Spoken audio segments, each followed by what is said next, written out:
La CRSC, ou choriorétinopathie séreuse centrale, est une affection oculaire qui touche la choroïde, qui est la couche vascularisée au fond de l'œil derrière la rétine. La CRSC est caractérisée par un trouble de la perméabilité de la choroïde et de la rétine adjacente qui entraîne une fuite brutale de liquide sous la rétine, entraînant une gêne visuelle.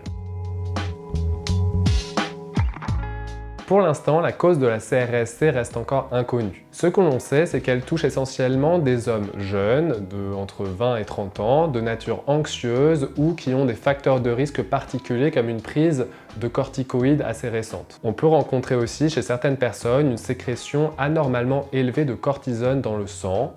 Parfois, ça peut être des patients qui ont un travail de nuit, parfois ça peut aussi être des patients qui ont une gastrite. La CRSC se manifeste le plus souvent par une baisse de vision plus ou moins importante et une gêne visuelle à type de déformation de la vision. Les patients décrivent qu'ils regardent comme à travers une bulle de savon par exemple, ou ils ont peut-être l'impression que les objets qu'ils regardent sont plus petits qu'ils ne le sont réellement. Il n'y a jamais de douleur, jamais de rougeur et ça n'atteint qu'un œil à la fois, mais ça peut atteindre les deux yeux.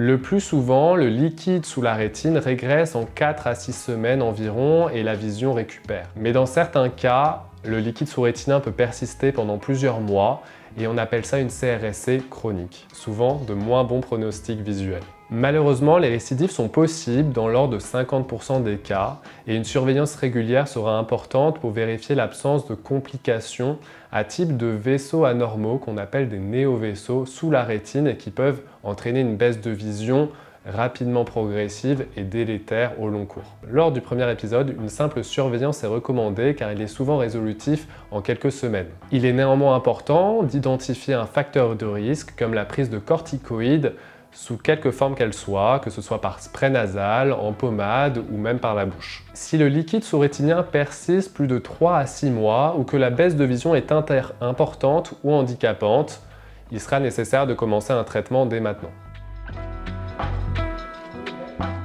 Un traitement par laser peut être réalisé au niveau du point de fuite s'il est en dehors du centre de la vision centrale. Le laser consiste à faire quelques impacts doux au niveau du point de fuite pour le boucher et que le liquide sous-rétinien puisse se résorber. Quand ce laser ne peut pas être pratiqué, une photothérapie dynamique ou PDT peut être envisagée. Elle consiste à injecter un produit photosensible par voie intraveineuse et d'utiliser un laser à faible intensité pour stimuler la choroïde en regard du point de fuite et pour permettre une résorption du liquide sous la rétine.